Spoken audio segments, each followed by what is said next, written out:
సృష్టికర్తవు అల్పము మేఘ సర్వాంతర్యామి సకల సృష్టికర్తవు జీవాధినేతవు మోక్ష ప్రదాతవు తానున్న రాజును స్తుతింతును జీవాధినేతవు మోక్ష ప్రదాతవు తానున్న రాజును స్తుతింతును స్తుతి స్తుతి స్తుతి స్తుతి స్తుతికి పాత్రుడా స్తోత్రాలుడా యేసుదేవుడా స్తోత్రాలుడా యేసుదేవుడా స్తుతుల మీద ఆసీనుడా స్తుతి సింహాసనాసీనుడా స్తుతుల మీద ఆసీనుడా స్తుతి సింహాసనాసీనుడా దేవుని స్తోత్రం స్తుతులందుకో నా స్తుతులందుకో అందుకని కృతజ్ఞతలు చెల్లించుకోవాలి కృతజ్ఞత అంటే ఏంటి కృతజ్ఞత అర్థం ఏంటంటే ఇచ్చుటని కృతజ్ఞత అంటే ఇవ్వకపోవడం చూసి అక్షరం తేడా ఉంది కృతజ్ఞత అంటే మర్చిపోవడం కృతజ్ఞత అంటే ఇచ్చుట అందుకని కృతజ్ఞత స్తోత్రాలతో ఆయన్ని స్తుతించమని భక్తుడిని దావీదు చెప్తున్నాడు అసలు కృతజ్ఞత దేనికి చెల్లించాలి ఆనాడు మనం ఇశ్రాయేలు ప్రజలు చూసినట్లయితే వాళ్ళు శత్రువులతో పోరాడినప్పుడు వాళ్ళు విజయాలు పొందినప్పుడు జయం పొందినప్పుడు దేవునికి కృతజ్ఞత చెల్లించారు దేవుని స్తోత్రం చప్పట్లు కొట్టండి అలాగే మన జీవితంలో ఎన్నో శత్రువులు అంటే ఎవరు లోకం సాతాను అపవాదు మనకి ఎప్పుడు కూడా ముగ్గురు శత్రువులు ఉన్నారు ఎంతమంది శత్రువులు ఉన్నారు ముగ్గురు శత్రువులు ఒకటి మన ఆత్మకి శత్రువు శరీరం మన ఆత్మకే శత్రువు ఎవరో ఆధ్యాత్మిక ఎదకోకుండా లాగిపెట్టే ఒక శత్రుత్వం ఉన్నదే మన శరీరమే అందుకే అంటాడు అపోస్తలుల రోమపత్రిక 7వ అధ్యాయం 24వ వచనం చదివినట్లయితే దేవుని వాక్యంలో తెలియపరచబడుతుంది రోమపత్రిక 7వ అధ్యాయం 24 నేను ఎంత దౌర్భాగ్యుడని నన్ను మరణముకు లాగుకొని పోవు ఈ శరీరం నుండి నన్ను ఉద్ధరించేవాడు ఎవరు దేవుని స్తోత్రం కాబట్టి ఆత్మకి శత్రువు ఎవరో శరీరం ఆత్మకి శత్రువు ఎవరో శరీరం నువ్వు ఎదుగుతున్నప్పుడు ఎదకుండా ఎదకలాగి పడుతుంది మనం నిరాశ చింత అప్పటికప్పుడే మనుషులు వెంటనే మారిపోవడం ఇవన్నీ జరుగుతాయి అందుకని ఆత్మకి శత్రువు ఉన్నాడు అదే సాతాను అపవాది అంటే మన శరీరంలో ఉండి మన ఎదకోడి చేస్తాడు అందుకే 2వ కొరింథీ పత్రికలో మనం చూసినట్లయితే 12వ అధ్యాయం 7వ వచనం నుండి 2వ కొరింథీ పత్రికలో నాకు కలిగిన ప్రత్యక్షతలు విశేషముగా ఉన్నందున నేను అత్యధికముగా రెచ్చిపోకుండా నిమిత్తము నా శరీరంలో ఒక ముళ్ళు నేను అత్యధికముగా నన్ను నలగొట్టుటకు సాతానిక దూతగా ఉంచబడి చాలు కాబట్టి మనం నలగొడతాకంట అంటే ఏంటి నలగొడతాం ఆధ్యాత్మిక ఎదక్కోకుండా మనం వెనకలాగి పడతాకి సాతానుడు మన శరీరంలో ఉండి బద్ధకమో నిర్లక్ష్యమో కొంతమంది ప్రార్థనలు కూడా ఆవిలిస్తారు ఎక్కువ ఏం చేస్తారు ఆవిడ ఆవిలిచ్చిన పక్కంట ఆవిడ కూడా ఆవిలించి వచ్చారు ఆవులింతకి అప్పు ఉంది తుమ్మికి తమ్ముడు ఉన్నాడు బాగా తుమ్మేవాడు ఉన్నారు పక్కన కూర్చుంటే కొంచెం ఎవడికి మాయ తుమ్మిలమ్మ తెగ తుమ్మేసిందమ్మ మీదకి గుట్ట కూడా అడ్డు పెట్టుకోకుండా కనీసం మాస్క్ కూడా తెగ తుమ్మేసేది అటు పక్క ఖాళీ ఉన్నా కానీ తుమ్మకోకుండా నా పక్కకే ఎందుకని ఆవిడ జలుబు కూడా ఈవిడికి వచ్చేయాలి చూసారా కాబట్టి ఆవులిస్తే ఏమవుతుంది పక్కంటోళ్ళు కూడా తుమ్మితే ఏమవుతుంది పక్కంటోళ్ళు కూడా నిద్రపోతాడు కూడా ఉంటే నిద్రపో ఆడ కూడా కాసేపు కూర్చో ఆవిడ నిద్ర నీకు వచ్చేది అంటే సాతాను అపవాద శరీరాన్ని నలగొట్టడానికి మన మీదకు జంప్ అవుతాడు అది అందుకే ఏమన్నాడు ప్రభు మీరు మెలకువగా ఉండి ప్రార్థన చేయండి దేవుని స్తోత్రం హల్లెలూయా ఆత్మ సిద్ధమే కానీ శరీరం బలహీనత మత్తయి సువార్త 6:40-41 వచనంలో ప్రభు మాట్లాడుతున్నాడు చూడండి మత్తయి సువార్త 6:40-41 వచనాల్లో ఆయన శిష్యుల వద్దకు వచ్చి వారు నిద్రించు చూసి ఒక్క గడియనను నాతో కూడా మేలుకొని ఉండలేరా మీరు శోధనలో ప్రవేశించుకున్నట్లు మెలకుగా ఉండి ప్రార్థన చేయి. దేవుని స్తోత్రం. ప్రార్థన వినుడి పావనుడా, ప్రార్థన మాకు నేర్పుమయా. ప్రార్థన వినుడి పావనుడా, ప్రార్థన మాకు నేర్పుమయా. శ్రేష్టమైన భావము గోచి శేష బృందముకు నేర్పితివే. శ్రేష్టమైన భావము గోచి శేష బృందముకు నేర్పితివే. పరముడా నిన్ను ప్రణుతించద యేసు. ప్రార్థన నేర్పుమయా, ప్రార్థన వినుడి పావనుడా, ప్రార్థన మాకు నేర్పుమయా. ఆత్మిక శత్రు ఎవరో శరీరం. అలాగే కళ్ళు తెరిచి చూస్తే ఇంకో శత్రు అంటే లోకం. లోకం అనే ఉందంటే మనకి ఫోకస్ అవుతుంది. మొదటి యోహాను రాసిన లేఖలో మనం చూస్తే 2వ అధ్యాయము 16-17 వచనంలో చూడండి. ఈ లోకములో ఉన్నదంతయు శరీర వ్యామోహము, దృష్టి వ్యామోహము, జీవితమునందని అహంభావముని ఇవన్నీ తండ్రి నుండి వచ్చినవి కావు.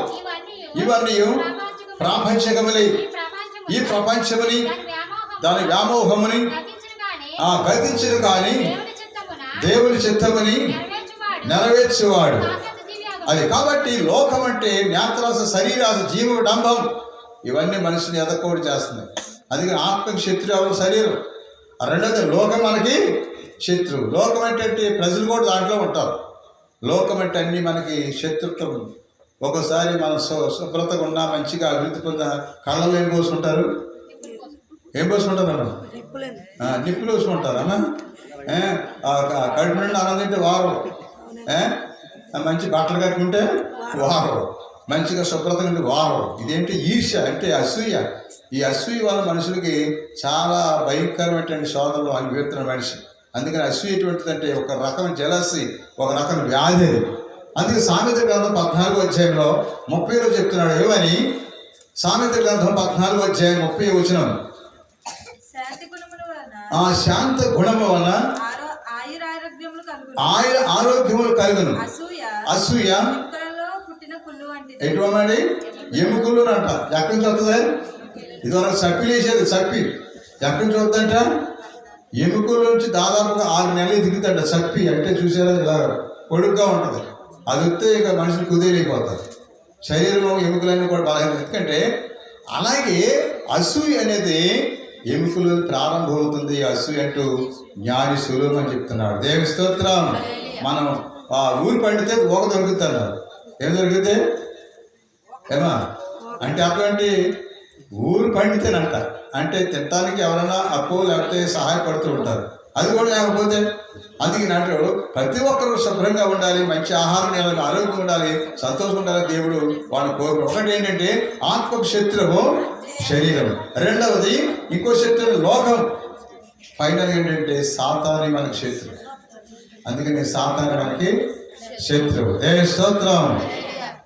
అందరూ ఒకసారి నాలో యేసు ఉన్నాడు, భయమే లేదు, ఎప్పుడు సంతోషమే. నాలో యేసు ఉన్నాడు, భయమే లేదు, ఎప్పుడు సంతోషమే. చేర్చుకున్నాడు, చేర్చుకున్నాడు, మన బేటగా నన్ను చేర్చుకున్నాడు, చేర్చుకున్నాడు, చేర్చుకున్నాడు, తన బేటగా నన్ను చేర్చుకున్నాడు. నన్ను చేసుకున్నాడు, భయమే లేదు, ఎప్పుడు సంతోషమే. నన్ను చేసుకున్నాడు, భయమే లేదు, ఎప్పుడు సంతోషమే. దేవుని స్తోత్రం, దేవుని స్తోత్రం. హల్లెలూయా, హల్లెలూయా. అందుకే నాడు దేవుని వాక్యము బలమైన మాటలు. అందుకని మనం ఎదగకపోవడం కారణం ఏంటంటే మనకు ఒక శత్రువు శరీరమే, రెండవది లోకం, మూడవది ఏంటంటే అపవాది సాతానుడు ఇప్పుడు కూడా మనల్ని ఇప్పుడు లాగిపడుతూ ఉంటాడు. దేవుడు ఎదగలేవాడు.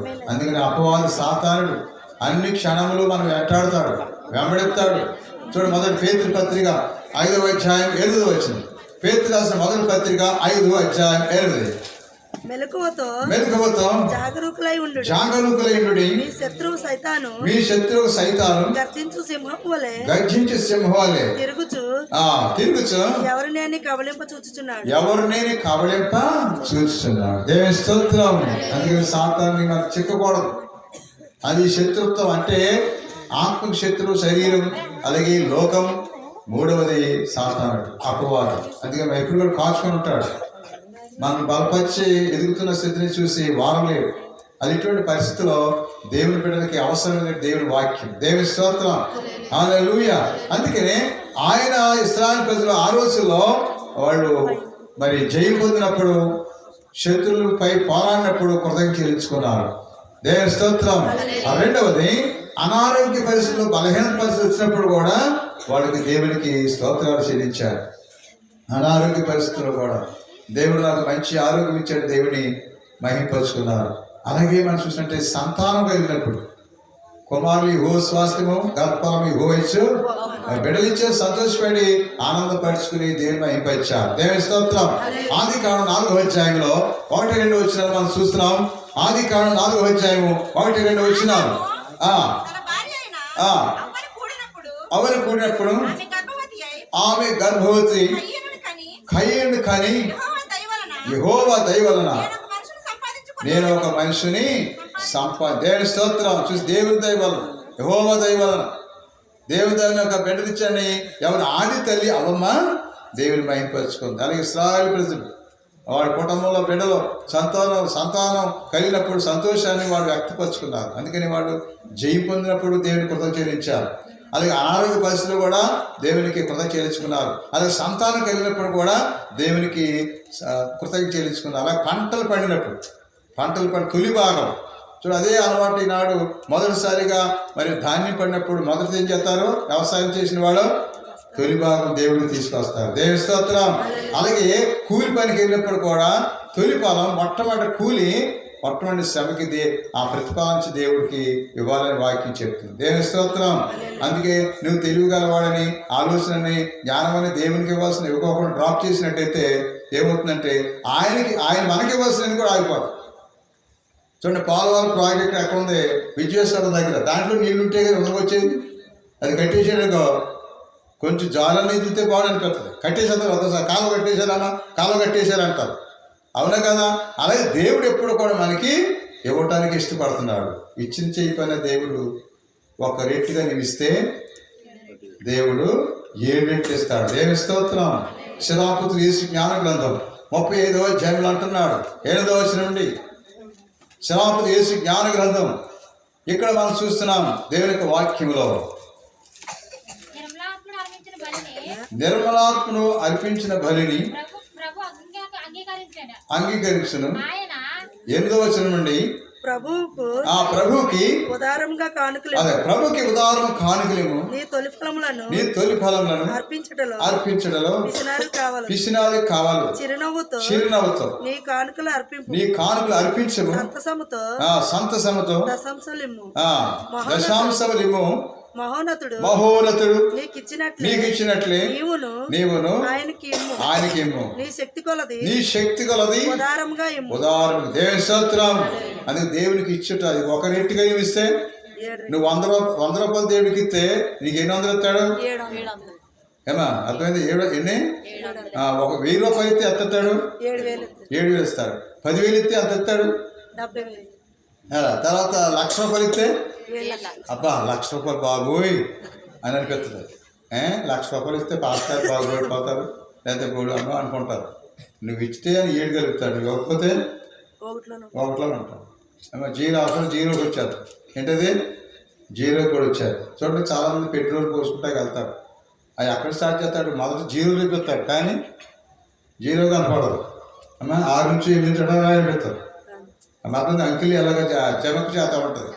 చాలామంది ఓ చూడమంటాడు. ఆయన ఏమంటాడు? ఓ చూద్దానే ఉంటాం, కానీ ఏమవుతుంది? 5 నుంచి అక్కడ వెళ్ళిపోతుంది. చూసారు, మనం మోసపోతున్నాం. దేవునికి ఇచ్చిన వాడు ఎప్పుడు మోసపోడు. అది నాడు చాలా విషయాల్లో ప్రజలు నష్టపోతున్నారు. అందుకే ఈనాడు ఏ కుటుంబం అయితే ఈ విధంగా దేవుళ్ళు ఎదుగుతారో వాళ్ళు ఎప్పుడు విడిచిపెట్టరు. అందుకని ఆనాడు మరి ఆ పంట కలిగినప్పుడు వాళ్ళ కూలిని దేవుడికి ఇచ్చినప్పుడు ఒక రెట్టుగా 7 రెట్లుగా అభివృద్ధి పొందారు. దేవుని స్తోత్రం. అందుకే అంటాడు ఏమని 126 దావీదు కీర్తనలో 4వ వచనం నుండి 126 దావీదు కీర్తనలో మహాభక్తుడు దావీదు మనం చూస్తున్నాం. ఏమంటున్నాడు అక్కడ 126 కీర్తన 4 నుండి ప్రవాహములు పారునట్లుగా యెహోవా కన్నీళ్లు విడిచిచు విత్తువాడు సంతోష గానముతో పిడుగు విత్తనములు ఏడ్చుచు దేవుని స్తోత్రం. ఎక్కువ అంట నువ్వు ఇస్తే కానీ దేవుడు కొన్ని బస్తాలు ఇస్తాడు. చూసారా, ధాన్యం ఒక బస్తాడు నానబెట్టి ఆదుపడిపోతారు రైతు. కొన్ని బస్తాలు పోతారు. దేవుని స్తోత్రం. నానబెట్టిన ఒక బస్తా. అందుకే ఒక్క కంకి ఒక విత్తనము 150 పైనే వస్తాయి అంటే విత్తనాలు. చప్పలు కొట్టండి. నీకు తెలవదా మర్మ అంటాడు. అది దేవుడు చేసే గొప్ప దీవెన. ఎంత నువ్వు చేయగలిగితే అంత చేయగలిగితే. అందుకే ఇప్పుడు 30 అంతలుగా 60 అంతలుగా 100 అంతలుగా ఫలిస్తారన్నాడు. దేవుని స్తోత్రం. హల్లెలూయా. సంతోషమే సమాధానమే సంతోషమే సమాధానమే సంతోషమే సమాధానమే చెప్పనో సఖ్యమైన సంతోషము చెప్పనో సఖ్యమైన సంతోషం. ఏ సంతోషమో నీకు కావలినా ఏ సంతోషమో నీకు కావలినా ఏ సంతోషమో నీకు కావలినా నేను యేసు యొక్కకు రాను నేను యేసు యొక్కకు రాను. సంతోషమే సమాధానమే సంతోషమే సమాధానమే సంతోషమే సమాధానమే చెప్పను సఖ్యమైన సంతోషము చెప్పను సఖ్యమైన సంతోషం. దేవుని స్తోత్రం. హల్లెలూయా. ఇన్ని సందర్భాలలో కూడా వాళ్ళు మరి దేవునికి వందనాలు చెల్లించారు. అందుకని సంతానం కలిగినప్పుడు పంట కలిగినప్పుడు యుద్ధాలు చేసి జయం పొందినప్పుడు వాడికి ఏవైతే ఎన్నో రకాలుగా మరి ఒలివ తోటలు ద్రాక్ష తోటలు ఆ ద్రాక్ష తోట ఒలివ తోటలు వాళ్ళకున్న సోర్సెస్ వాళ్ళకి ఆదాయం ఎప్పుడు రావాలో అవి పండించి దేవుడు వాళ్ళకి ఇచ్చాడు. అందుకని వాడు గొప్పవాడు. అందుకని ఇశ్రాయేలు ప్రజలు అన్నారు. అందుకే వాళ్ళంటే ఎందుకు ప్రేమ దేవుడికి అంటే అంటాడు యెషయా గ్రంథం 5వ అధ్యాయం 7వ వచనం. దీనిని బట్టే వాళ్ళని ఎక్కువగా ప్రత్యేకంగా దేవుడు చూశాడు అంటున్నాడు. 5వ అధ్యాయం 7వ వచనం. ఇశ్రాయేలు సైన్యముల అధిపతి యెహోవా ఆ ద్రాక్ష తోట యోధా మనుషులు అందరూ చంపబట్టండి. ఇశ్రాయేలు ప్రజలు ఎంతో ఇష్టం అంట. యోధా ప్రజలు ఇశ్రాయేలు వాళ్ళని బట్టి దేవుడు సార్. అలాగే ఈనాడు క్రైస్తులు ఇశ్రాయేలు ప్రజలు స్థానంలో క్రైస్తుడు ఎవరున్నారు? అది వాడు పాత నిబంధనలు ఇశ్రాయేలు, కొత్త నిబంధనలు ఎవరంటే క్రైస్తవులు. Who is Christian? క్రైస్తవులు అంటే ఎవరు? యేసుక్రీస్తుని పోలి నడిచేవాడు, యేసుక్రీస్తు మనసు కలిగిన వాడు, యేసుక్రీస్తు ప్రేమ కలిగిన వాడు, యేసుక్రీస్తు నడిచేవాడు, యేసుక్రీస్తు ఎల్లప్పుడూ కూడా మరి దేవుని మహింపరుచుకునేవాడు. అందుకే నాడు దేవుణ్ణి నమ్మినవాడు విశ్వసి ఈనాడు విడిచిపెట్టాడు. అందుకే అంటున్నాడు ఇర్మియా గ్రంథం 31వ అధ్యాయంలో 3వ వచనం చెప్తున్నాడు దేవుని బిడ్డలు ఎప్పుడు విడిచిపెట్టాడు. వాళ్ళు ఎంత దూరమైన కనిపెడుతున్నాడంట. చాలా కాలం కిందట యెహోవా నాకు ప్రత్యక్షమై ఇట్లా నేను శాశ్వతమైన ప్రేమతో నిన్ను ప్రేమించున్నాను కనుక విడువక నీ ఎడల కృప చూపు. చంపబడండి. అందుకే మరి ఈనాడు ఈ కుటుంబాన్ని దేవుడు విడిచిపెట్టాడు. విడువక నీ ఎడల కృప చూపుతున్నాను. అందుకనే దేవుడు నమ్మిన వారు దేవుడు ఎప్పుడు విడిచిపెట్టాడు. మర్చిపోవడం మనమని మర్చిపోతాం కానీ మర్చిపోదా? మర్చిపోతాం లేదా? యెషయా గ్రంథం 49వ అధ్యాయం 15వ వచనం మాట్లాడు. మీరు నన్ను మర్చిపోతున్నారేమో కానీ నిన్ను మాత్రం నేను మర్చిపోను అంటున్నాడు. ఏమని? స్త్రీ తన గర్భమున పుట్టిన బిడ్డని కరుణింపకుండా చంటి పిల్లను మరచునా తన చంటి పిల్లలు మరిచిన వారైనా మరచుదురు వారైన మరిచిదురు కానీ నిన్ను మరువను నేను నిన్ను మాత్రం మరువను. దేవుని స్తోత్రం. హల్లెలూయా. వారైన మరుస్తారు. వరుసగా సీరియల్ చూసిననుకో తల్లి అలసిపోయి ఉంటుంది. ఆ బిడ్డ పక్కన ఉండి మెదుతా కదుతా ఏడుతుందనుకో సాసి ఏం చేద్దే అమ్మా కళ్ళు మనకు సరిపోతుంది. మళ్ళీ తల్లి ముఖం చూస్తూ కళ్ళు ఎలా ఉన్నాయి చూసి మళ్ళీ కొట్టేద్దా నుంచి సైలెంట్గా అలా ఉంటారు. చివరికి మళ్ళీ మెదిలిందనుకో కొట్టేద్దామని చివరికి తల్లి ఇక అలసిపోయింది కాబట్టి కొట్టి కొట్టి చివరికి మేలకుండా నిద్ర అవుతుంది. ఈలోగా పిల్ల అటు ఇటుకు వచ్చి అమ్మ భ్రమ కాబట్టి దాని మన పైన కింద పడిపోయి తప్పక మరి కేవు అంటే మాత్రం మంచం మీద చూచే నాకు సరిపోతుంది. అందుకే అలాగే ఉండిపోతుంది. చివరికి కుక్కరోమని కోడి కూర్చున్న తర్వాత తల్లికి మెలిపోతుంది. అప్పుడు అమ్మ ఎక్కడ ఉందని కింద పడిపోయింది. నాకు కర్మ కాలిపోతే చాలామంది కర్మ అని అమ్మ ఎక్కడుంది డబ్బులు కాటని కొడుకుంది స్పాంజ్ మీద. నేను ఎక్కడున్నాను ఇప్పుడు మన కై కుయ్యమంటే మాత్రం అమ్మ నాకు దెబ్బలు కొడదు కాయ తెల్లది అలాగే ఉంటుంది. అందుకే అన్నాడు తల్లి తన బిడ్డను మర్చిపోతుందా? మర్చిపోదు, కానీ ఆమె మాత్రం మర్చిపోవచ్చు, కానీ నేను నిన్ను మాత్రం మరువను. దేవుని స్తోత్రం. అందుకని మరువని దేవుడు, మర్చిపోని దేవుడు, కాపాడే దేవుడు, కరుణించేవాడు. అందుకని ఈ సంవత్సరం అంతా దేవుడు కాపాడినందుకు వందనాలు చెల్లించుకోవాలి. అందుకే వాడు బిడ్డలు పుట్టినప్పుడు పంటలు కలిగినప్పుడు